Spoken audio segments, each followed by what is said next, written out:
कार्तिक चौक क्षेत्र में घरों में उत्तर कर्म कराने का मामला तूल पकड़ गया है। पंडित पुरोहितों ने इस पर गहरी नाराजगी जताई है और एसपी को इस संबंध में ज्ञापन भी सौंपा है।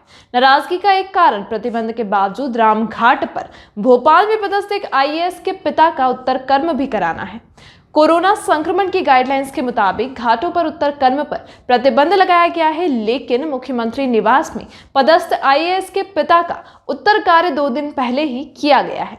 इसी का विरोध पंडित पुरोहितों ने जताया था। इसे दबाने के लिए कार्तिक चौक क्षेत्र में पंडित पुरोहितों के घर पर दबिश दी गई है। कोविड के बढ़ते संक्रमण के चलते जिला क्राइसिस मैनेजमेंट ग्रुप ने भीड़ को पूरी तरह प्रतिबंधित करने के लिए कई फैसले किए हैं। इसके तहत अंतिम संस्कार में केवल 10 ही व्यक्तियों के साथ करने के आदेश हैं। इसी तरह वैवाहिक कार्यक्रम पूरी तरह प्रतिबंधित है, यह घर में भी नहीं किया जा सकता है। इसी कड़ी में शिप्रा के घाटों पर मृत्यु के बाद होने वाले उत्तर कार्य पर भी प्रतिबंध लगा दिया गया है।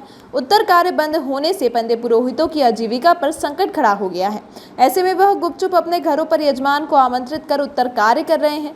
रविवार को गश्त पर निकले अधिकारियों ने कार्तिक चौक में जब एक यजमान को उत्तर कार्य की प्रक्रिया पूरी करते देखा तो पंडित के घर पर दबिश दी गई। इसके बाद फोर्स बुलवाकर पूरे क्षेत्र में तलाशी ली गई। यहां कई घरों में यजमान पितृक्रम करते मिले। इसे लेकर पंडित पुरोहितों ने आक्रोश जताया और उन्होंने रामघाट पर एक आईएएस अधिकारी के पिता का उत्तर कर्म कराने का हवाला दिया। भोपाल में पदस्थ आईएएस के पिता का कोरोना से हाल ही में निधन हुआ था। उनका उत्तर कर्म रामघाट पर किया गया, जबकि घाट पर इस दौरान उत्तर कर्म करने पर प्रतिबंध लागू है। पंडित पुरोहितों की दलील का प्रशासनिक अधिकारियों ने विरोध किया और अपनी कार्यवाही जारी रखी। प्रतिनिधि मंडल ने संजीत शर्मा एवं अंकित चौबे के नेतृत्व में एसपी सत्येंद्र शुक्ला से मुलाकात की और अपना पक्ष रखा। यह प्रतिनिधि मंडल विधायक पारस जैन से भी मिला और प्रशासन के दोहरे व्यवहार पर बात रखी।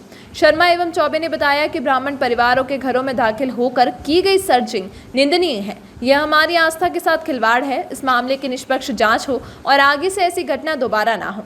अगर आगे ऐसी घटना होती है तो समाज सड़क पर उतरकर विरोध जताएगा। शहर कांग्रेस के कार्यवाहक अध्यक्ष विवेक यादव ने बताया कि उत्तर कार्य पर लगाई रोक का विरोध किया है। यादव के अनुसार यह मनुष्य जीवन का सबसे महत्वपूर्ण संस्कार है। सोशल डिस्टेंसिंग के साथ इसे किया ही जाना चाहिए। मध्य प्रदेश कांग्रेस कमेटी के पूर्व सचिव योगेश शर्मा चुन्नू ने भी पंडित पुरोहितों के उत्तर कार्य पर रोक लगाने एवं उनके घरों पर दी गई दबिश का विरोध किया है। अब इस संबंध में श्री क्षेत्र पंडा समिति के अध्यक्ष राजेश त्रिवेदी ने कहा है, शासन और जिला क्राइसिस मैनेजमेंट ग्रुप को इस संबंध में कोरोना गाइडलाइंस को ध्यान में रखकर एक नीति बनानी चाहिए ताकि संस्कार भी हो जाए और गाइडलाइंस का पालन भी हो जाए। जहाँ तक घरों में चोरी छिपे उत्तर कार्य कराना ठीक नहीं है, यह पंडित पुरोहितों को भी सोचना चाहिए, क्योंकि आने वाले यजमान पॉजिटिव है या नहीं इसका पता करना मुश्किल काम है। श्री अवंतिका महाकाल तीर्थ पुरोहित समिति के अध्यक्ष अजय गुरु कुंडवाला ने भी यजमानों को 2 सज्जनों के साथ उत्तर कार्य करने की अनुमति देने की मांग की है। कुंडवाला के मुताबिक परंपरा का निर्वहन जरूरी है। संयुक्त ब्राह्मण सामाजिक कल्याण समिति के अध्यक्ष मनोज अजय रावत एवं पंडित अजय शंकर तिवारी ने पंडितों के घरों में घुसने की निंदा की है। जैसा कि भी आप सबको ज्ञात है, कल पुलिस विभाग द्वारा कल कार्तिक चौक क्षेत्र के ब्राह्मण क्षेत्र में जो निवासरत लोग हैं उनके घरों पर पुलिस द्वारा कल छापेमारी की गई और कुछ अभद्रतापूर्वक व्यवहार की सूचना आई थी, जिसके वीडियो भी सोशल मीडिया पर वायरल है। आज हम सभी साथियों ने, अंकित जी, राजेश भैया, हिमांशु भैया, आकाश भैया, सभी ने मिलकर आज माननीय एसपी साहब से समय लिया और उनको उस पूरी घटनाक्रम से अवगत कराया और निवेदन किया कि एक स्पष्ट संदेश वे दें ताकि जो समाज की युवाओं में एक आक्रोश है, चूँकि वर्तमान समय कोविड परिस्थितियों को देखते हुए हम अधिक संख्या में भी यहाँ लोग आ सकते थे, लेकिन चूँकि यह समय प्रशासन के सहयोग का है तो हमने उनसे मिलकर निवेदन किया है कि ऐसी किसी भी प्रकार की घटना न हो, अन्यथा आगे ब्राह्मण समाज उग्र आंदोलन को मजबूर होगा।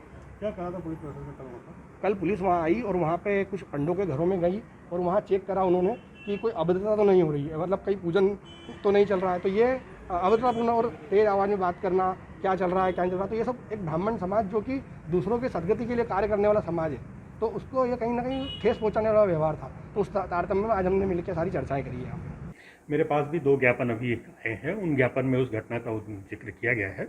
जैसा कि आप लोग जानते हैं, इस समय कोरोना के महामारी के दौर में अभी परिस्थितियां जो इस तरह की हैं उसको नियंत्रित करने के लिए प्रशासन हर तरीके से अपनी कार्रवाइयाँ कर रहा है। उसके संदर्भ में 144 का एक डिटेल्ड ऑर्डर भी निकला है।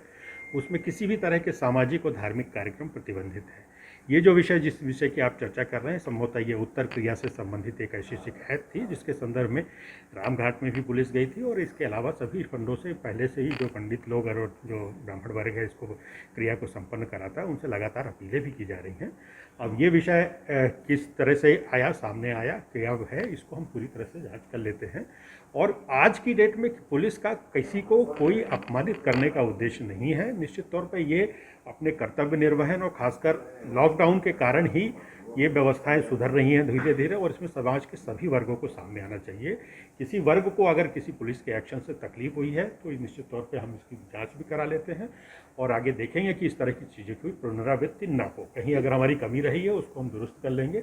लेकिन इसमें फिर मैं अपील करना चाहूँगा कि जो 144 का जो प्रिवेंटिव ऑर्डर निकला है ये समाज हित में उज्जैन के हित में है तो सभी वर्ग इसमें सामने आएँ और इसमें पुलिस का सहयोग करें, लॉकडाउन का पालन करें और ये परिस्थिति जब सामान्य होगी उसके बाद फिर अपने बाकी विषय हैं डिस्कस किए जा सकते हैं। लेकिन इस समय सिर्फ और सिर्फ उद्देश्य हमारा लॉकडाउन का पालन होना चाहिए।